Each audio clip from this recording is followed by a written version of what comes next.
traded to the Jazz yesterday for multiple players. Conley leaves Memphis as the franchise's all-time leader in points and assists. ESPN's Brian Windhorst praised the deal, calling it, quote, a trade that rocked the NBA. Before the move, the Jazz had the second highest over-under in the West, only trailing the Lakers. You guys laugh. Yeah, I'm sure. Everybody laughed. I'm not laughing at my friend Brian Windhorst. I'm not laughing. Well, Chris, what do you think? Are the Jazz now the biggest threat to the Lakers in the West? Skip Bayless, I hate to tell you this because I sense where you're going. Malone and Stockton are not walking through that door. Okay? No. This was a good move for the Jazz. Yes. Definitely an upgrade. I really like Mike Conley. I think he's been he'll go down as one of the best guards never to make an all-star team. You know, assuming he doesn't make one in the future. not. He just might Probably make won't. one In the this West, coming year. in the West, it's tough. That's been Who the he problem. getting over? Right. It's too many guards out West. But let's keep it real. He's in his 13th year. He's 6'1", which the smaller guys, you know, they don't play as long other than John Stockton, ironically. He's only played 70 or more games in one of the last 4 seasons. He's been a bit injury prone. It was last season. And he had a great year. I think it's an upgrade. I think they're going to be tenacious defensively because they already were the second best defense in the league. Yes. Now you got Rudy Gobert backing him up and Conley at the point of attack. I like them, but the last time we saw them, they were getting hammered in 5 games by Houston, which we know, if you believe the reports, Houston was having all types of chemistry problems between Harden and Chris Paul. So as far as are they the biggest threat to the Lakers, I've still got the Lakers ahead of them. I've got the Clippers if they get Kawhi ahead of them.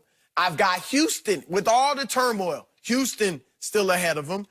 I got Denver slightly ahead of them. And if Klay Thompson is close to 100% by playoff time, I've got Golden State ahead of them, too. So I like them as an upgrade, but I'm not going to overreact. Jen, what did Windhorst say? The shake-up? What the... Rocked the NBA.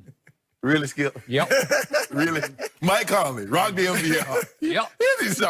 People act like hyperbole there. People act like Mike Conley, Magic Johnson. Skip, the guy averaged for a career 15 points, 15.6 assists. Did you know Ricky Rubio was 11 points, 8 assists for a career average? So we talk about upgrade. Y'all make it seem like it's like the Grand Canyon. It's a marginal upgrade. Really? So now all of a sudden, Mike Conley and Donovan Mitchell, or Mike Conley, Rudy Gobert, better than AD and LeBron. You need to stop this. Bro, I can't even believe B-Dub put this out there. Brian Windhorst put this out there like that. Oh, now you're calling I'm calling B-Dub. You're ridiculed. B-Dub. You're the first to call him that. First of all, Donovan Mitchell is a volume shooter. Rudy Gobert is basically an old school, true 5. He ain't stepping outside. He's not shooting the 3. He's going to block some shots. He's going to play around the paint. That's what he's going to do. But old AD will pull him out that paint, drop the 3s on him, put the mid-range. And what they going to do with Bron? You going to put Derek Favors on him? Y'all traded Drake Crowder. Who y'all going to play? Well, you don't have to do anything with Bron when he's hurt. Oh, LeBron ain't going to be out there. You go.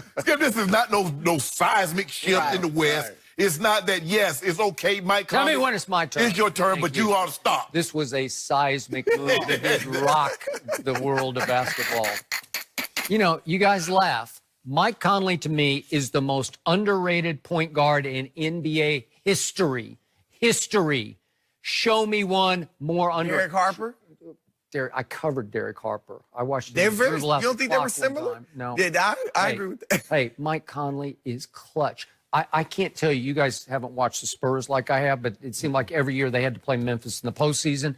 And I would just live in fear of Mike Conley Jr. because every time he had the ball in a clutch situation, he pulled off another shot. Oh, yeah. He can make threes. He can make floaters. He shoots the most incredible running floater. I don't even know how. And he can shoot. He's ambidextrous. He can shoot right-handed, and he is left-handed.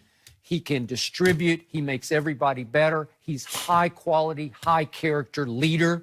It's exactly what they didn't have in Ricky Rubio. No offense to Ricky Rubio, but this guy is much better intangibly and tangibly than Ricky Rubio. And I'm going to remind you, Utah won 50 games last year.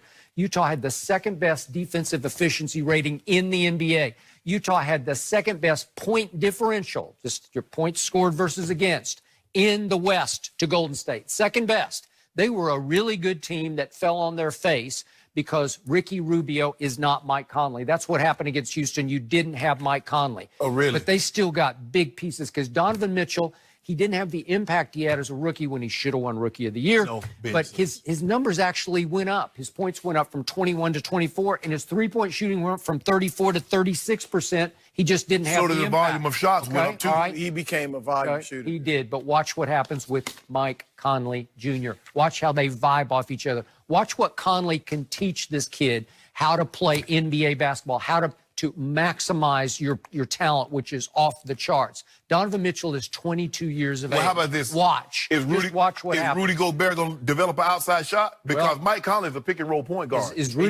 Is Rudy Gobert going to win another Defensive Player of the Year? He just might. They also gave up a lot of their shooting. Okay. No, they still have Joe Ingles. Joe Ingles is about, he's about 41%. Yeah, I like Ingles. Okay. He got a little swag and to he's him, got too. a little chip on his shoulder. I like him. But who else can shoot? Okay. They gave up Korver. They gave up Crowder. Okay, but when you have Derek Favors and Gobert down low, you just cause problems for people. It's just hard. You got to be able to shoot. Okay. And they don't have that. Mike Conley can shoot it. So where are they? So they're better than the Lakers? Contender to win it all now? If they stay healthy, they're a co-favorite with the Lakers. They don't nothing. What? Yeah. And they might dethrone the Lakers because the Lakers feel like they already won next year's championship. It's already been given to them, So right? how are you putting them Are they going to ahead have a parade before the year starts? I don't know. Maybe. How are you putting them ahead of Houston? Well, I don't know what's Houston going to wind up with. Like, it's hard to discuss this right now because 1,000 dominoes. But I like AD.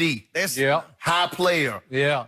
High quality. Great human being. Yeah. What was he, like 40 games under 500 in New Orleans? No offense, Jim, but come on. I bet he'll be 40 games over 500 in the next 2 years. That's what he's going to be. Really? Yeah. Interesting. And LeBron's going to play, there's this thing called defense. Is he going to play defense? He's going to play about 70 games. Really? How about that? Can I interest you in that? Tell me, he can't go sit in that chair in year 17. No, he's not. He can't play defense. No, he's not going to sit in the chair. Well, wait a second. I'm glad they kept Kuzma because now Kuzma can shove LeBron out to cover the three-point shooters. But see, right?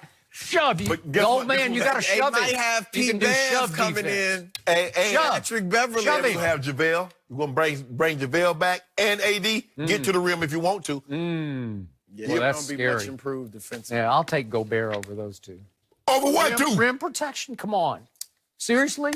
Now Gobert is great. Now AD's more versatile. Well, he is more versatile, but AD's like 6'10", right? 6'10" and a half. JaVale, you remember JaVale just dunking on Gobert's head last year? Oh, did he? Dunking on his head. Oh, I don't remember that. He body bagged. Yeah. You know about that. Nurkic coming back to get some of this. Well, Gobert is coming back from the dead next year. I just think he will. Man, you know what? This was a sweet little move, and you can laugh all you want. Skip, this is not a game changer. Yeah, no. It's a slight upgrade. No, it's not. Yeah, they'll win more than 50 games. And it just causes problems. At best, they're Denver. At best. No, they're better than Denver. Well, Donovan Mitchell's No, they're already not. come out about this Better move, player and he agrees than with you, anybody. Skip. He calls him an underrated pros pro who he's excited to learn from. Chris, thank you so much for joining us. Best of luck with your draft coverage tonight. We'll all be listening. And still up for you today here on Undisputed.